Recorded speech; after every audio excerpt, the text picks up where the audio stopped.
qaybtii koowaad ee Shanjirka ka yaabsatay dunida isla markaana qaaday tallaabo aan hore loo arag ayaan kaga soo hadalnay dadaalkeedii, taariikhdeedii iyo isku daygii ka rumaynta riyadeedii. Haddii aadan la socon qaybta koowaad, fadlan ka soo daawo baraheena bulshada ee Hargal TV sida Facebook iyo YouTube si aad ula socoto qaybtan.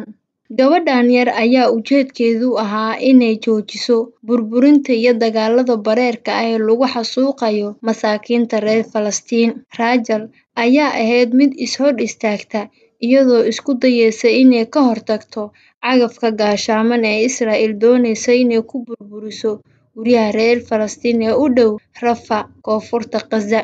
Iyada iyo asxaabteeda oo xiran jaakadaha liimiga ah ee dhalaalaya isla markaana isticmaalaya mikrafoonno waaweyn ayaa ku qaylinaya isla markaana hortaagnaa cagafyo dhowr saacadood socday si ay uga hortagaan inay burburiyaan guryaha. Corey oo 23 jir ah ayaa la dilay March 16 sanadkii 2003. Corey ayaa kor u fuushay gacanka cagafka kaasoo hore u sii socday iyagoo burburinaya dhismaha halka ay Corey kor saarneed qaybta hore ee cagafka. Darawalka cagafka ayaa ku andacooday inuusan arag gabadha. Dhowr mar ayaa kiiskani la hor keenay maxkamadda, balse maxkamadda wax ma aysan ka qaban. Welina iyadoo qiraysa in Israa'iil ay dishay gabadha, iyadoo leh in Corey lagu dilay goob dagaal ka socday ee u dhexeeya ciidamada Israa'iil iyo ururada Falastiin. Sidoo kale, maxkamaddu waxay sheegtay qodobada Israa'iil ay tirsanayaan in uu ahaa qodob caddeyn leh in kiiskani maamulka Israa'iil uu leeyahay xamaasad ka qaadis